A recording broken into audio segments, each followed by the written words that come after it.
SV. Ranga Rao பேசும் தெய்வத்தோடு பேசியே திரைக்கதையையும் ஓட்டி தம் நடிப்பு திறமைக்கும் கொடி நாட்டுறாரு. அவன்கிட்ட சொல்லிட்டேண்டா, இனிமே அவன் கவனிச்சுப்பான் அப்படின்னு சொல்லும்போது அவர் குரலில் பக்தி உணர்வின் கனிவுதான் எத்தனை. திரைக்கதையை தயாரித்து வசனம் தீட்டி டைரக்ஷனையும் தாமே மேற்கொண்டு பூரண வெற்றி பெற்றுவிட்டார் கே.எஸ். கோபாலகிருஷ்ணன். பேசும் தெய்வம் படத்துடைய மூலக்கதை சி.ஆர். ராஜம்மாவினுடையது. பத்மினியை பொறுத்தவரை முதலில் மாணவி என்பது சிறிது நெருடலாக இருந்தாலும் சிவாஜி அவர்களை சந்திக்கும் முன்பும் அதற்கு பின்பும் அவர் காட்டும் அந்த பருவ ஏக்கங்கள் சிறிது ஓவராக இருந்தாலும் திருமணத்துக்கு அப்புறம் அந்த கதாபாத்திரத்தின் முதிர்ச்சியை நன்றாக வெளிப்படுத்தியிருப்பாங்க. குழந்தையை ஊருக்கு அனுப்பும் அந்த காட்சி அவருடைய நடிப்புக்கு ஒரு உரைக்கல். கணவனின் நடவடிக்கைகள் இயல்புக்கு மாறாக இருப்பதை எண்ணி குழந்தைக்கு என்னவோ அப்படின்னு பதறுவதை நன்றாக பண்ணியிருப்பாங்க.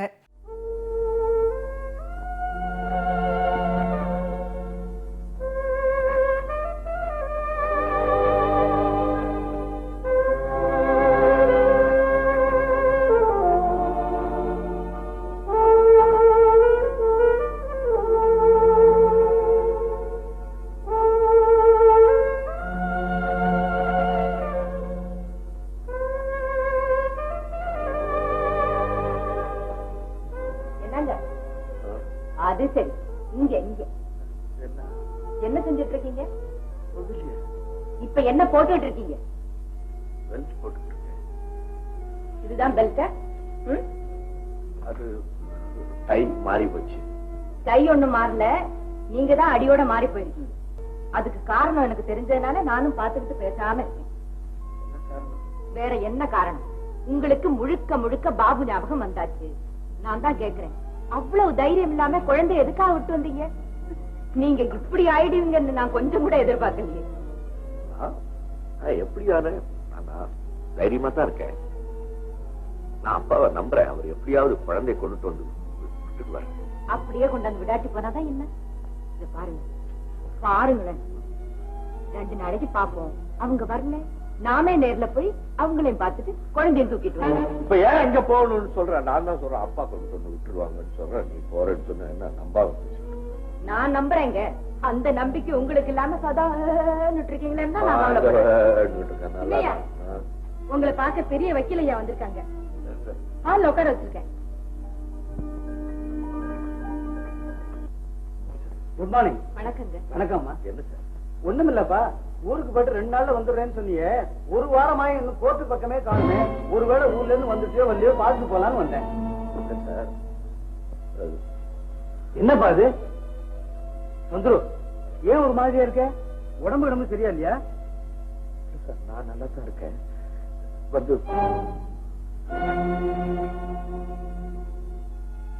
லட்சுமி ஏன் நிக்கிற? சார் வந்திருக்காங்க, காசு கொண்டு போய்.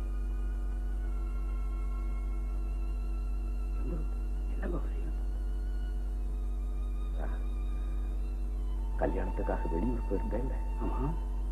போகும்போது என் குழந்தையும் கையில எடுத்துட்டு போயிருந்தேன். போன இடத்துல குழந்தை காணாம போச்சு.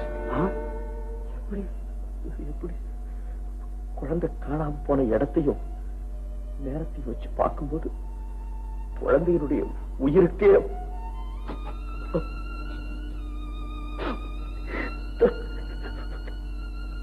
படத்தில் ஸ்கோர் செய்பவர்கள் அப்படின்னு 2 பேரை சொல்லலாம்.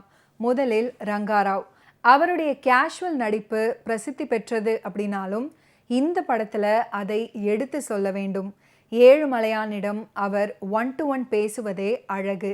அதீத உரிமையோடு அவர் கோரிக்கைகளை வைப்பது. மனைவியிடமும் மகனிடமும் மருமகன் மற்றும் மருமகளிடமும் அவர் தன் தரப்பை எடுத்து சொல்வதையெல்லாம் ரசகரம். இன்னொருவர் சஹஸ்ரநாமம். எந்த சூழ்நிலையிலும் அலட்டிக் கொள்ளாத அந்த கேரக்டர். பிரச்சனைகளை அவர் எதிர்கொள்ளும் விதம், உணர்ச்சி வசப்படும் எல்லாரையும் அவர் சமாதானப்படுத்துவது, சூழ்நிலையை சமாளிக்க அவர் தரும் லாஜிக் ஐடியாக்கள். இப்படி ஒருவர் நம் பக்கத்தில் இருந்தால் நன்றாக இருக்குமே அப்படின்னு பார்வையாளர்களுக்கு ஒரு எண்ணம் வரும். என்கிட்ட சொல்லுங்க, உங்களுக்கு பிடிச்சதா? 100க்கு 100 எனக்கு சம்மதமாமா. அந்த பொண்ணை பார்த்தானோ இல்லையா, உட்கார்ந்து இடத்த விட்டு அசையல. அவன் செய்யற வேலை எது அப்படி அப்படி உட்கார்ந்து விட்டுருவோம். சரி குணம் எப்படி? பச்சை குழந்தை மாமா, பச்சை குழந்தை. உதாரணத்துக்கு ஒண்ணு சொல்றேன். எந்த பொண்ணாவது கல்யாணத்துக்கு முன்னால மாப்பிள்ளை வீட்டுக்கு வருமா? முடியுமா? என்னம்மா நம்ம வீட்டுக்கு வரையான்னு கேட்டேன். நான் சொல்லி முடிக்கிறதுக்கு முன்னால துள்ளி ஓடி குளிச்சு கார்ல இருந்து உட்கார்ந்து எங்க ஓடுற இந்த போய் பேசுறேன். மாப்பிள்ளையும் பொண்ணை அழைச்சிட்டு வந்திருக்கேன். இங்கேயே கூப்பிடுறேன். ஜோடி பொறுத்து எப்படி இருக்குன்னு பாருங்களேன். சீக்கிரம் கூப்பிடுங்க. கூப்பிடுங்கப்பா. எங்க 2 பேரும் வாங்க.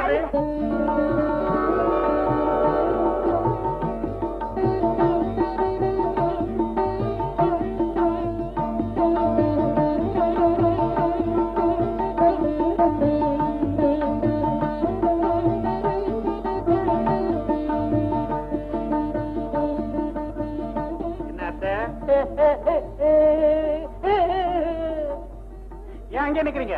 உள்ள வாங்க. நீங்க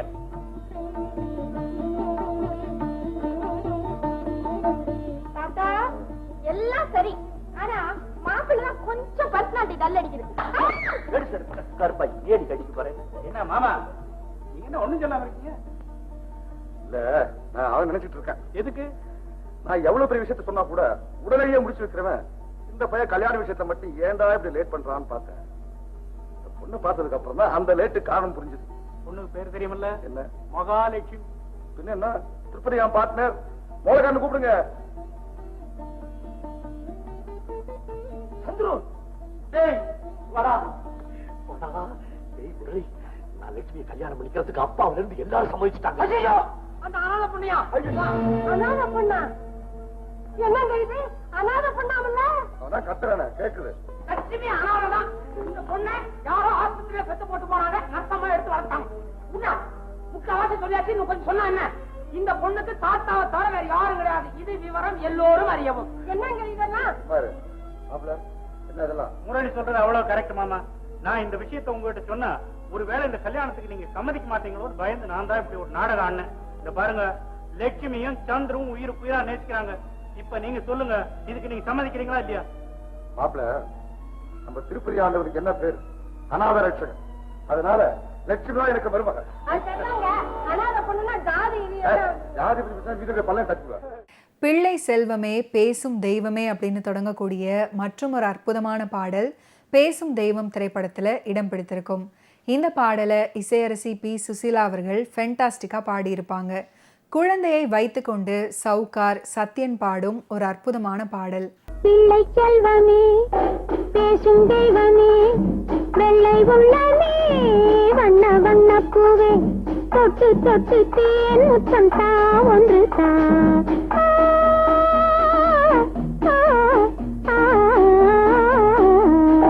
பிள்ளை செல்வமே பேசும் தெய்வமே வெள்ளை உள்ளமே வண்ண வண்ண பூவே தொட்டு தொட்டு தேன் முத்தம் தா ஒன்று தா.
பிள்ளை செல்வமே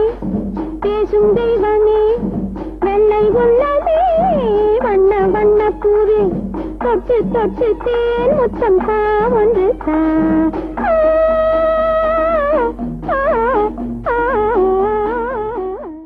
நாகேஷ் இருக்கிறார் சிரிக்க வைக்க. நாகேஷ் முதல் அரை மணி நேரத்தோடு சரி. படத்தின் இறுதி கட்டத்தில் சவுகார் மற்றும் சத்யன் என்ட்ரி.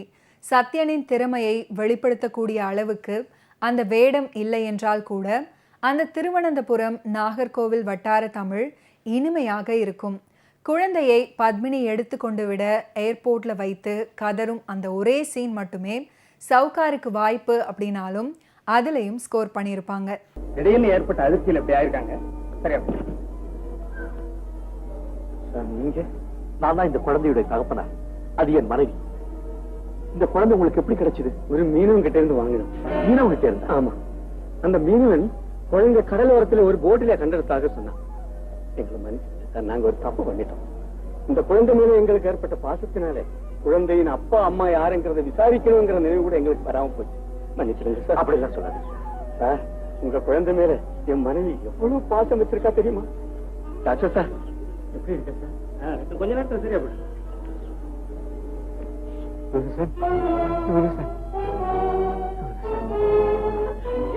என் குழந்தை எங்க? அவங்க அம்மா கிட்ட போயிட்டான். குழந்தை அவங்க அம்மா கிட்ட போயிட்டான். அப்போ நான் அம்மா இல்லையா? நான் அம்மா இல்லையா? ஆமா, நான் அம்மா இல்ல. நான் அம்மா இல்ல. நான் அம்மா இல்ல. என் குழந்தை உங்க கையில் கிடைச்சி எத்தனை நாள் இருக்கும்? 15 நாள் தான் சார் இருக்கும். 15 நாளுக்குள்ள அந்த அம்மா இப்படி? 15 நாளா? இந்த குழந்தைய பார்த்த மறுகணமே தன் உயிரே இந்த குழந்தை மேல வச்சுட்டா சார். இப்ப என்னோட சந்தேகம் இல்ல, இவ உயிரோட பர்மாவுக்கு திரும்பி வருவாளா இல்ல தன் உயிரை இந்த குழந்தை கிட்ட விட்டுட்டு போயிடுவாளான்னு தாயோ. அப்படிலாம் ஒண்ணாகாது, பயப்படாதீங்க. இவனு சார் புறப்படலாம், டைம் ஆச்சு. எழுந்துரு. குழந்தை குழந்தையா? என்ன பேசுறேன்? பெத்தவங்க குழந்தை கொடுத்துருவாங்களா? கொடுக்க மாட்டாங்க. நான் கேட்டா கொடுப்பாங்க. அம்மா, குழந்தைய குடுமா, குடுமா. நான் நல்லா பாத்துக்குவேம்மா. குடுமா, என் உயிருக்கு உயிரா பாத்துக்குவேம்மா. குடுமா, குடுமா. அம்மா, குழந்தைய பத்தி நீங்க கவலைப்படாதீங்க. இப்ப நீங்க ஊருக்கு போங்க. ஒரு நாளைக்கு நானும் என் ஒய்ஃபு குழந்தைய தூக்கிட்டு உங்க ஊருக்கே வரேன். ஆமாமா, நாங்க கொண்டு வந்து விட்டுறோம். இப்ப நான் குழந்தை இல்லாம ஊருக்கு போக மாட்டேன். என்ன வளர்றேன்?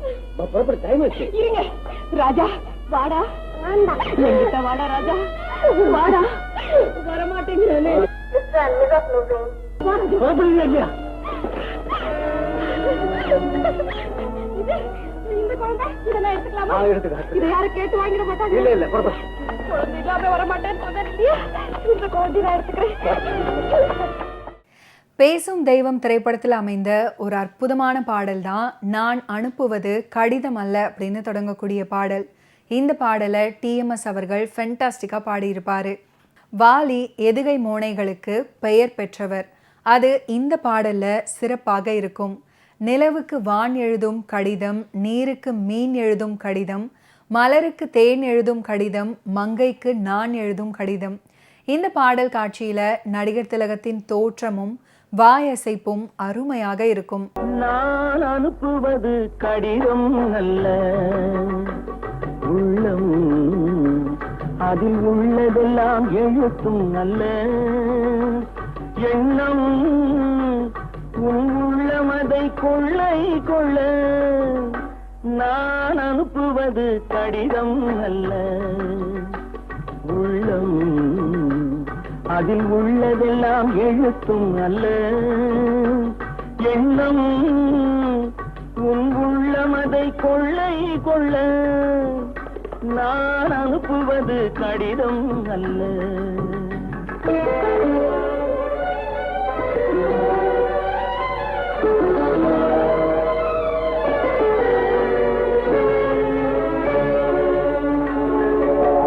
நிலவுக்கு வான் எழுதும் கடிதம், நீருக்கு மீன் எழுதும் கடிதம், நிலவுக்கு வான் எழுதும் கடிதம், நீருக்கு மீன் எழுதும் கடிதம், மலருக்கு தேன் எழுதும் கடிதம், மலருக்கு தேன் எழுதும் கடிதம், மங்கைக்கு நான் எழுதும் கடிதம், எழுதி அனுப்புவது கடிதம் அல்ல. உள்ளம் அதில் உள்ளதெல்லாம் எழுத்தும் அல்ல.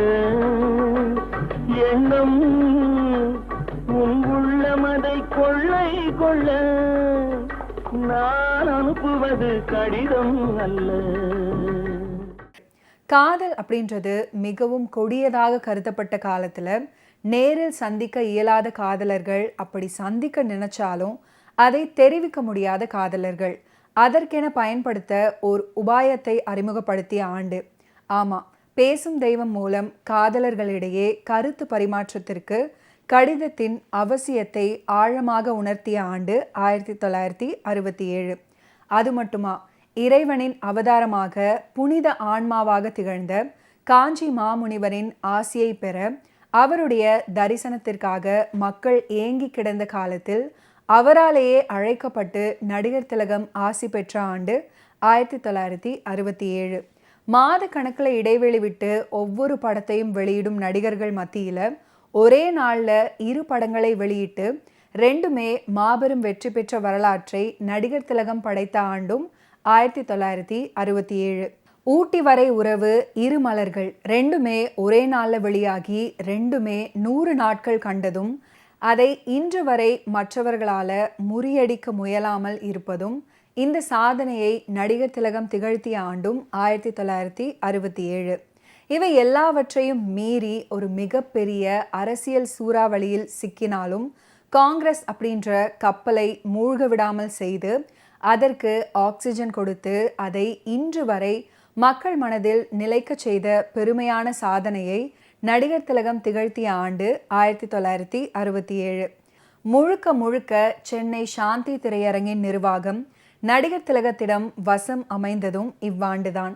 1967 நெஞ்சிருக்கும் வரை திரையிடப்பட்ட போதுதான் சாந்தி திரையரங்கின் நிர்வாகியாக நடிகர் திலகத்தின் மிக நெருங்கிய உறவினர் பொறுப்பேற்றார். ஓகே வியூவர்ஸ், இன்னைக்கு நிகழ்ச்சியில் நடிகர் திலகம் சிவாஜி கணேசன் அவர்களுடைய ஃபிலிம் கெரியரில் நடந்த பல இன்ட்ரெஸ்டிங்கான விஷயங்களை நம்ம பார்த்து தெரிஞ்சுக்கிட்டோம். மீண்டும் அடுத்தடுத்த எபிசோட்ஸில் சந்திப்போம். நன்றி, வணக்கம்.